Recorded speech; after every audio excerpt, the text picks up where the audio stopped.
বিসমিল্লাহির রহিম। আসসালামু আলাইকুম। প্রিয় দর্শক, গত কয়েকদিন ধরে আমাদের বাংলাদেশের যেসব ইউটিউবার এবং সোশ্যাল মিডিয়াতে যারা কাজ করেন তারা যা করেছেন সেটার জন্য আপনাদের সবাইকে শ্রদ্ধা জানাচ্ছি। আসলে এটাই বাংলাদেশ।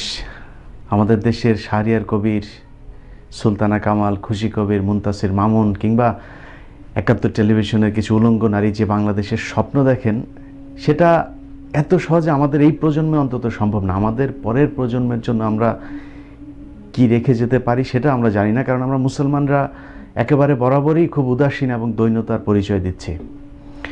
আজকের যে ঘটনা, আমাদের ধর্ম, আমাদের সমাজ, আমাদের সংস্কৃতির বিরুদ্ধে যে ষড়যন্ত্র, সেটা কিন্তু আজকে থেকে শুরু হয় নাই।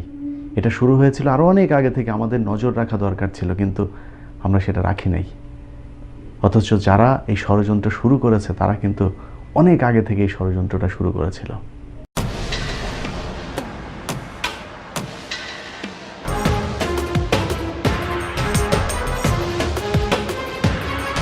প্রথম আমি নিজেও এইসব ব্যাপারে খুবই সংকীর্ণ ছিলাম। আপনার বন্ধু, আপনার বান্ধবী, আপনার বয়ফ্রেন্ড, আপনার গার্লফ্রেন্ড, আপনার জাস্ট ফ্রেন্ডস, আপনার অনলি ফ্রেন্ডস, যার সঙ্গে ইচ্ছা তার সঙ্গে ঘুরতে যান, বন্ধুরা মিলে ঘুরতে যান। আপনার যেই প্ল্যান আছে, আপনার যেইভাবে করে এই দিনটাকে সেলিব্রেট করতে ইচ্ছা হয় সেটা সেক্স বিষয়ে কোনো কথা আসলে বাচ্চারা শাই ফিল করত। যদি আপনি কনসেন্ট সহকারে করেন তাহলে সেটাই পৃথিবীর জঘন্যতম অপরাধ, ধর্ষণ। অর্থাৎ জিজ্ঞেস করতেই হবে।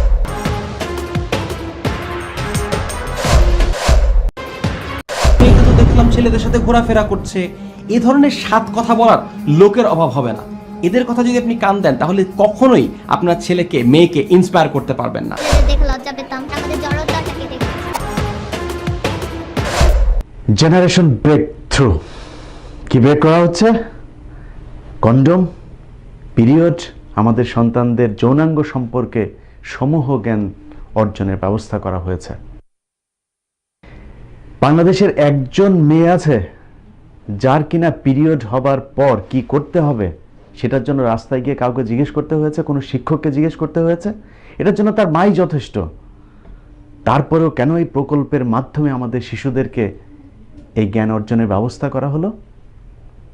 এটার মাধ্যমে তাদের ভেতরে ছাত্র ছাত্রী এক জায়গায় বসিয়ে তারপর যৌনতাকে অভ্যস্ত করে তোলা হচ্ছে।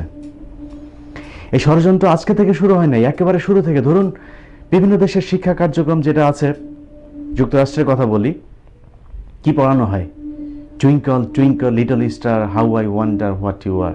কি শেখানো হচ্ছে? সৌরজগৎ সম্পর্কে। বানর দিয়ে কি শেখানো হয় দেখুন, one little monkey jumping on the bed, গণনা শেখানো হচ্ছে।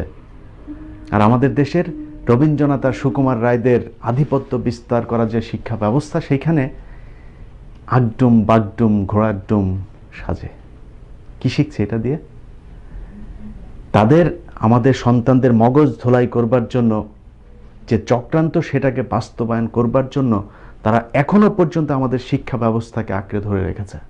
দেখুন, আপনি বাংলা একাডেমি, সব ভারতীয় দালাল বসে আছে। শিক্ষা মন্ত্রণালয়ে যান, সেটা কোন দেশের সচিবালয় আপনি দেখলে বুঝবেন না। কেন? কারণ তাদেরকে দিয়ে সব কাজ করানো সম্ভব হবে। কি সেটা? বাংলা একাডেমির আপনি ২১শে বইমেলার দিকে তাকান, সেখানে ইসকন স্টল পায়, কিন্তু ইসলামিক অনেক প্রকাশনা স্টল পায়নি। নিজেদের চোখের সামনে আপনারা দেখুন। এটা সেই দেশ যে দেশে আমাদের মুনতাসির মামুনরা জাতীয় কবি, জাতীয় প্রফেসর, অধ্যাপক, অথচ আমাদের যেসব ইসলামিস্ট কবি আল মাহমুদ, তাদের মৃতদেহ পর্যন্ত শহীদ মিনারে নিতে বাধা দেওয়া হয়। এটাই বাংলাদেশ। বিড়ি বাবা বাইজিদ খান পন্নীর হিজবুত তাওহিদ স্কুল কিংবা হাসপাতালের নাম করে তারপরে দরিদ্র জনগোষ্ঠীকে ধর্মান্তরিত করা, এছাড়াও আরও অনেক ধরনের ষড়যন্ত্রের আজকে ডিজিটাল ভার্সন হচ্ছে বিদ্যানন্দ কিংবা 10 মিনিট স্কুল। এখন আর এনজিও তৈরি করে মানুষের ঘরে ঘরে যাওয়ার দরকার নাই। অনলাইনেই মানুষের মগজ ধোলাই করে আমাদের সমাজের যে শালীনতা, সেটাকে নষ্ট করা সম্ভব। যারা এসব পেজ, যারা এসব ইউটিউব চ্যানেলের অ্যাডমিন আছে, তারাও করছে, কারণ তাদেরকে টাকা দেওয়া হচ্ছে। টাকার বিনিময়ে তারা আমাদের সমাজকে ধ্বংস করছে।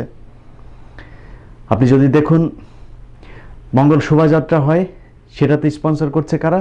রবি। বিদ্যানন্দের 1 টাকার ঈদের বাজার সেটা স্পন্সর করছে কারা? রবি। 7 টাকার পুজোর বাজার সেটার স্পন্সর করছে কারা? রবি। ইসকনের স্পন্সর করছে কারা? রবি। আজকের যে 10 মিনিট স্কুল সেটার স্পন্সর করছে রবি। কারণ কি? এমনিতেই রবি সব জায়গায়। রবির এই টাকা ঢালার পেছনে অবশ্যই কারণ আছে। আর রবি যে টাকা দিচ্ছে সেই টাকা উপার্জনের ব্যবস্থা কারা করে দিচ্ছে? আপনি দেখুন আমাদের বাংলাদেশ পৃথিবীর এক রোল মডেলের ডিজিটাল বাংলাদেশ, যে দেশে নিজস্ব একটি টেলিফোন অপারেটর কোম্পানি নাই। টেলিটক ছিল, শেষ করে দিয়েছে। সিটিসেল ছিল, শেষ করে দিয়েছে।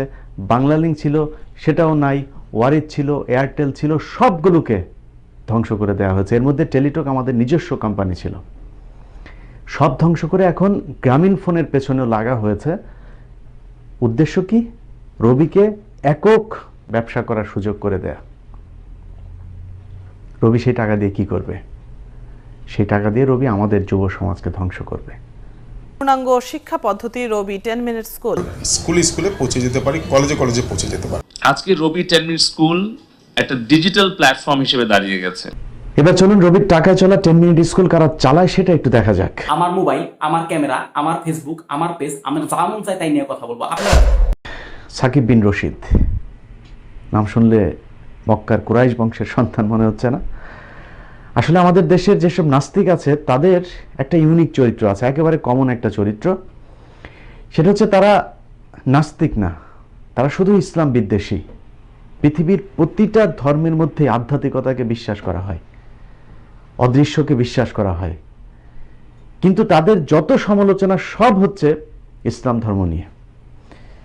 তসলিমা নাসরিনকে দেখুন, গিয়ে বসে আছে এমন এক দেশে যেই দেশে কুসংস্কারের অভাব নাই, অথচ কোনোদিন সেটা নিয়ে কথা বলবে না। যত সমালোচনা সব হচ্ছে আমাদের ইসলাম ধর্মকে নিয়ে। তার নামটা কিন্তু এখনো পরিবর্তন করে নাই। তসলিমা নাসরিন নাম পরিবর্তন করেন। আপনি মুসলমান না, আপনি যেহেতু ইসলাম ধর্মে বিশ্বাস করেন না, আপনি মুসলমানদের নামটা কেন রেখেছেন?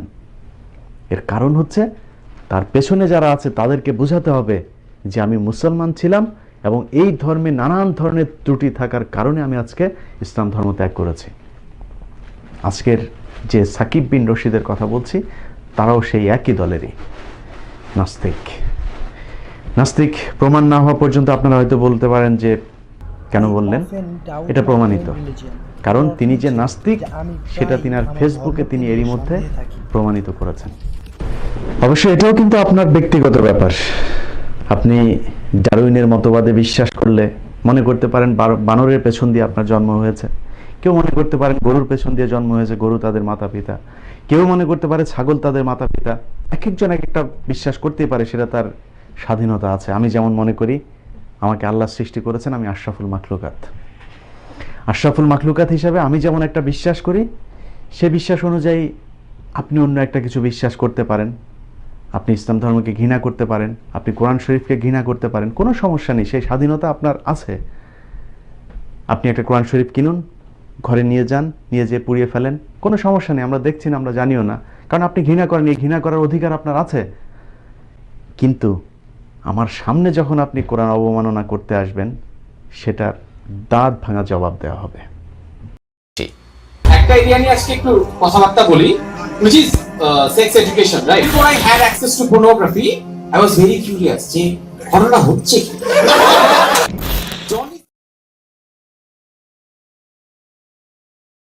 যৌন বিষয়ক শিক্ষক গেভিন রশিদ ওরফের সমকামী রশিদ, তিনার মুখোশ এখন মোটামুটি সবার কাছে উন্মুক্ত। বাকি আছেন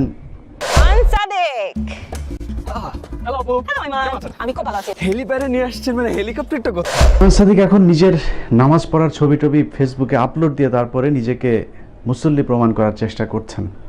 এটা অনেকটা শাক দিয়ে মাছ ঢাকার মতো। দেখুন, তিনি যেই ভিডিওতে ক্ষমা চাইছেন সেই ভিডিওর মধ্যেই তিনি প্রত্যক্ষভাবে তিনার যে সমকামী সহকর্মীরা আছে তিনাদের প্রতিটি বক্তব্যকে সমর্থন করছেন। ভিন দেশে থাকা ভিন বিশ্বাসের এক সাবেক কর্মীর দেয়া স্ট্যাটাসের কারণে যদি আমাকে মেরেই ফেলতে হয়, ফেসবুকের প্রতিষ্ঠাতা যখন সমকামিতা নিয়ে সাপোর্ট করে, আমাদের তো ফেসবুককেও বয়কট করা উচিত।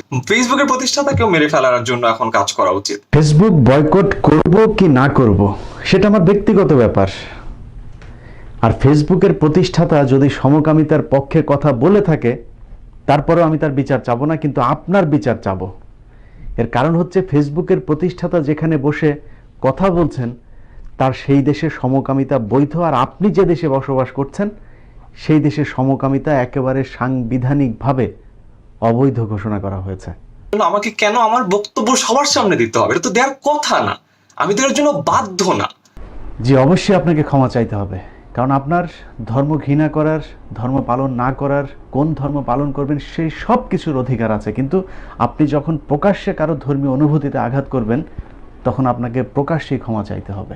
ডিরেক্টলি বলা হচ্ছে যে এই মুরতাদকে যেখানে আপনারা পাবেন তাকে জাহান্নামে পাঠিয়ে দিবেন, এবং শত শত না হাজার হাজার মানুষ সেটা শেয়ার করছে। তার বক্তব্যের এই অংশটুকু প্রমাণ করে যে আয়মান সাদিক বাংলাদেশে ইসলাম ধর্ম ধ্বংসের যে চক্রান্ত চলছে সেটার সাথে জড়িত।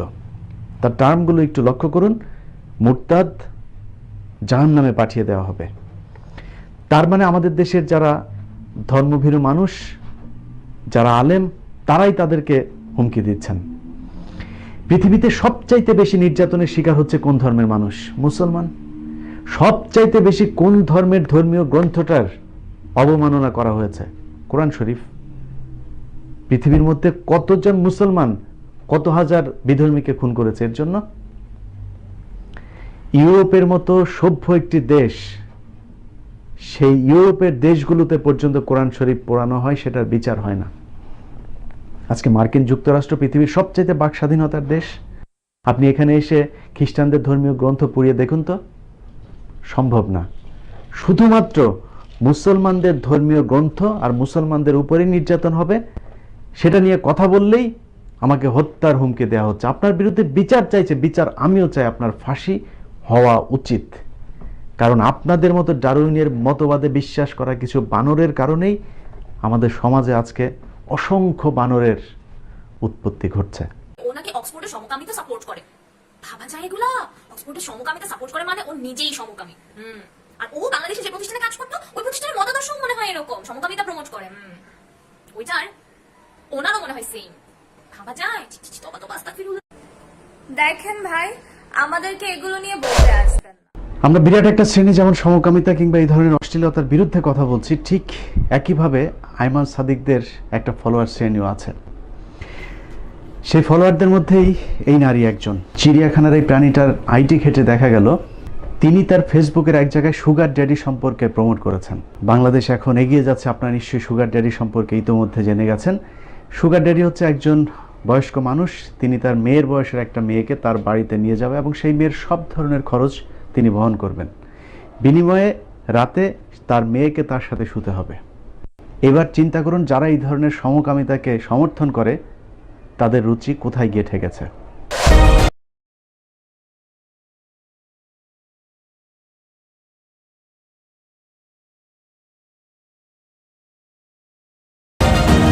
প্রিয় যুব সমাজ, এবার আপনাদেরকে বলতে চাই, পছন্দ আপনাদের, কোন দিকে যাবেন? যৌনতাকে প্রকাশ্যে নিয়ে আসবেন না যৌনতার গোপনীয়তা বজায় রাখবেন?